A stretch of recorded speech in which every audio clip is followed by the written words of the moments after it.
कहलु दशरथ पावा, अंड अनेक अमल जसु छावा। जियत राम विधु बदनु निहारा, राम बिरहा करि मरनु सवारा।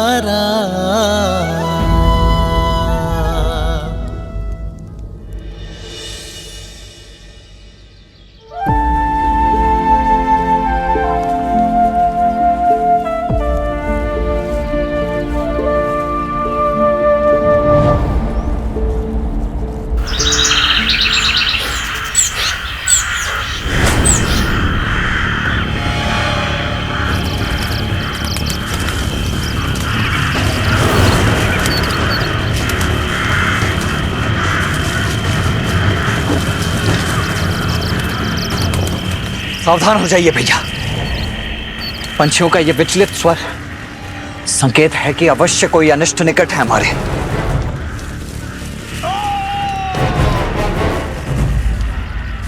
किसी मनुष्य का स्वर है ये, जैसे कि बहुत पीड़ा में हो।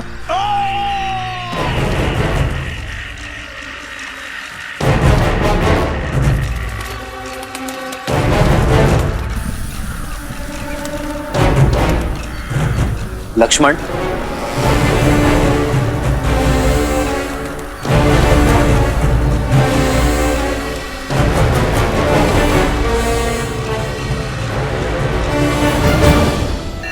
बात नहीं है, तुम्हारे दुस्साहस का दंड है ये ढोंगी। हमारे वन में आकर यज्ञ कर कर इसे अपवित्र करते हो।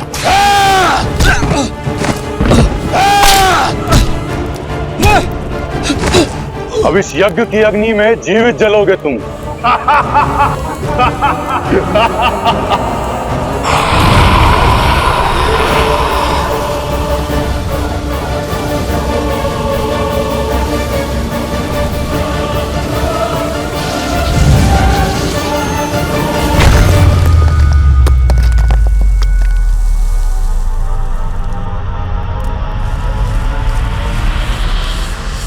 कौन है? सामने आ।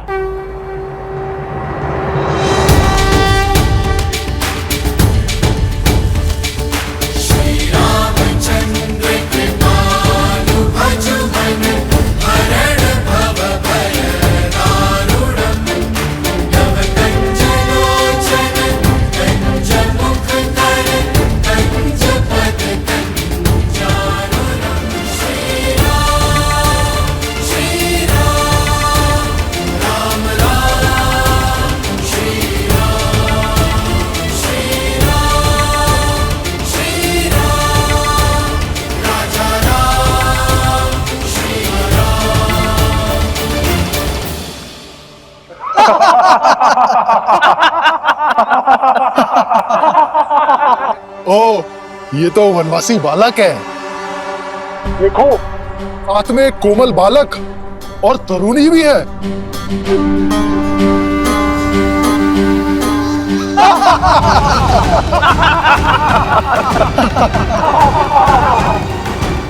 हमारे वन में हमें ललकार कर बहुत बड़ी भूल कर रहे हो नादान बालक।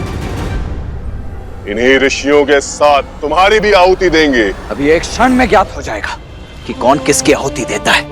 लक्ष्मण,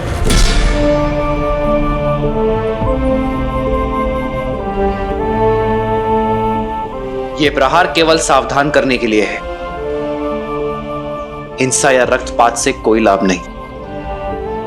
मेरा सुझाव है इन संतों को मुक्त कर दो और जाओ यहां से। गंध, सुझाव में चेतावनी की गंध।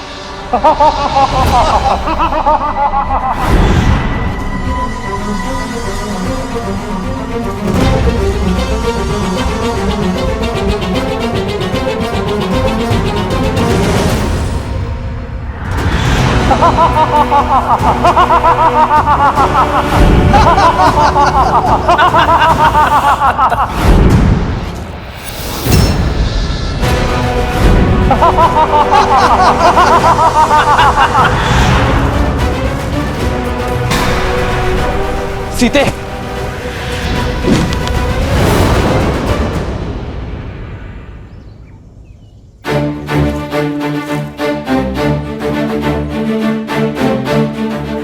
लक्ष्मण, भैया भाभी,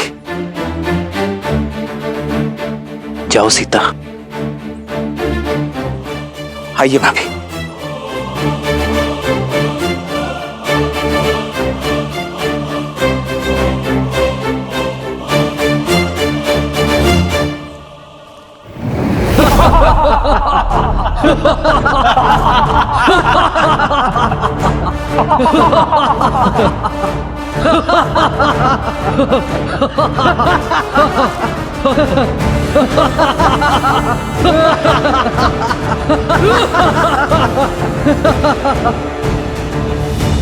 संदेश उचित था मेरा, कदाचित भाषा समझनी है,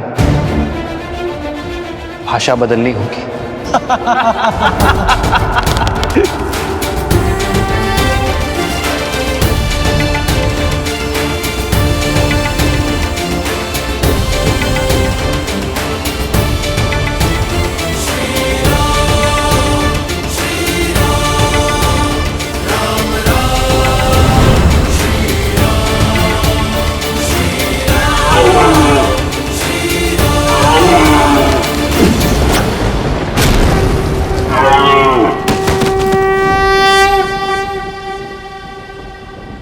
भैया,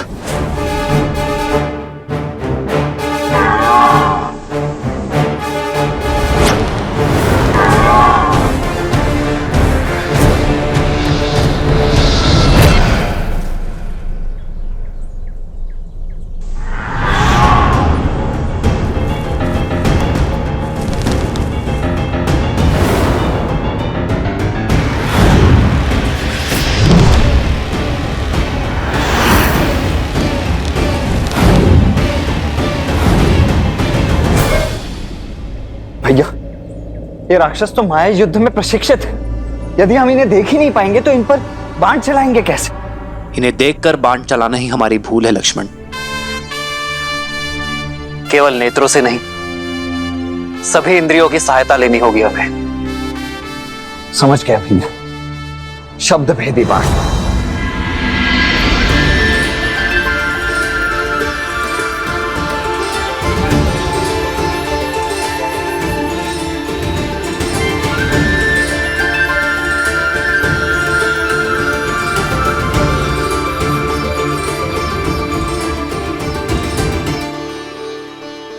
हमें इन मायावी राक्षसों के आतंक से मुक्त करने के लिए बहुत बहुत धन्यवाद।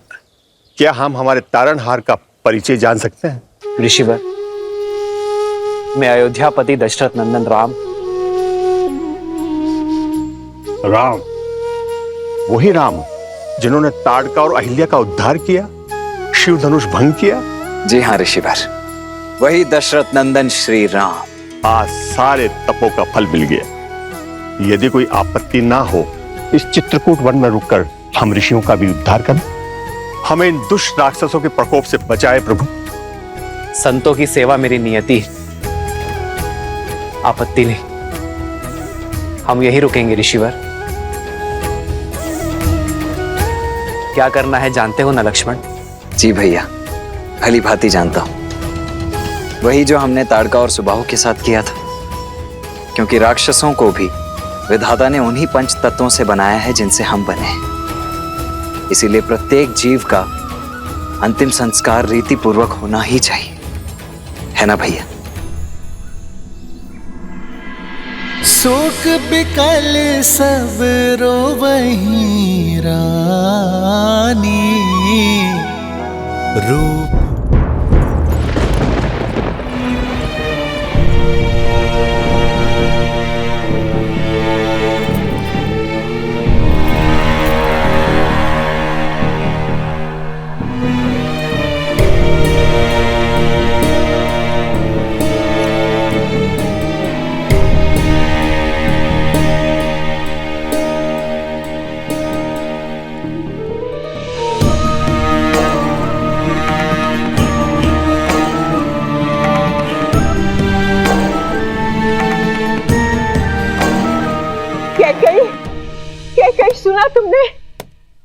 आचार्य वशिष्ठ ने भरत को अयोध्या वापस बुलाने का आदेश दे दिया है।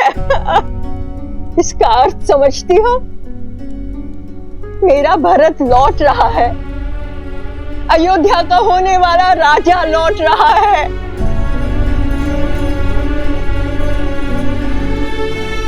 किंतु ये सुनकर चिंता क्यों? चिंता उन प्रश्नों की है जो भरत के साथ आएंगे। कैसे मिलूंगी मैं उससे? क्या कहूंगी मैं उससे? कैसे समझाऊंगी मैं अपने भरत को?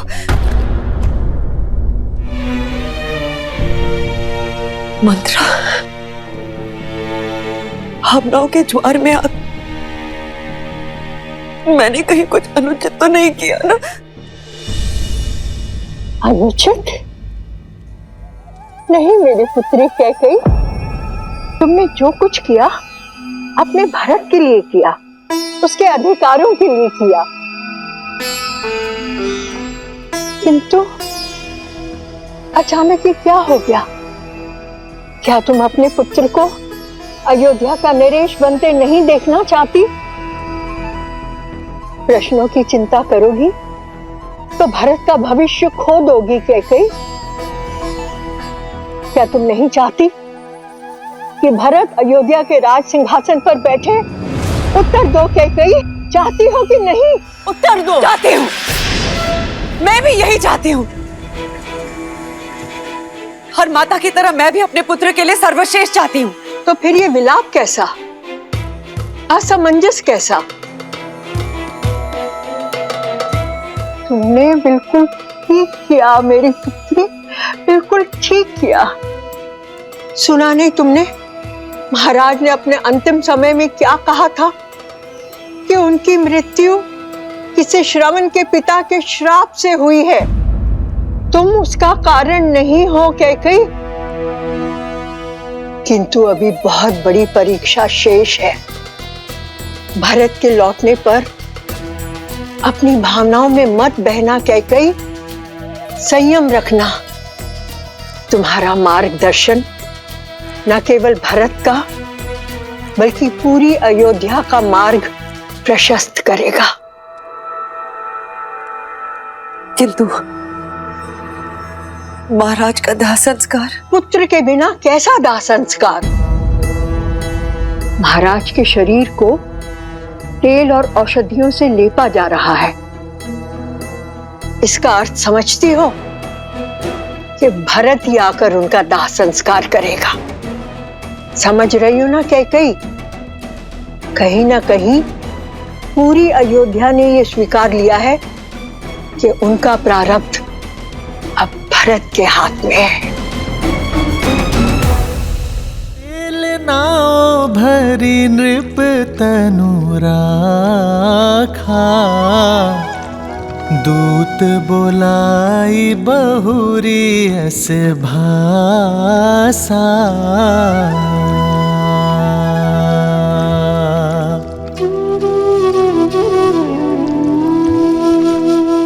ठीक प्रकार से औषधि युक्त तेल में पूरा शरीर समा जाना चाहिए।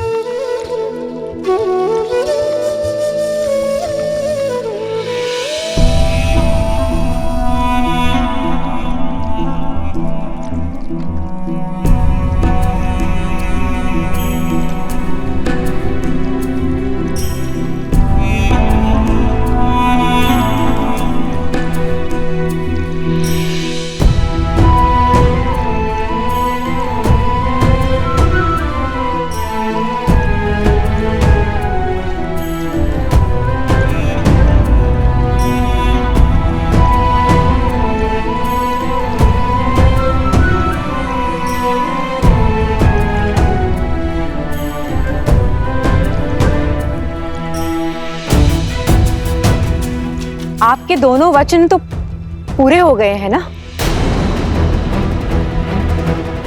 तो अब यहाँ पे क्या लेने आई हूँ? क्या अपनी लज्जा भी अपने पुत्र के साथ मायके भेज दी है? शांत हो जाओ सुमित्रा, शांत हो जाओ। क्षमा कीजिएगा दीदी, किंतु किंतु अयोध्या के प्रारंभ में ये पीड़ा नियति ने नहीं, कैकेयी दीदी की कूटनीति ने लिख दी है।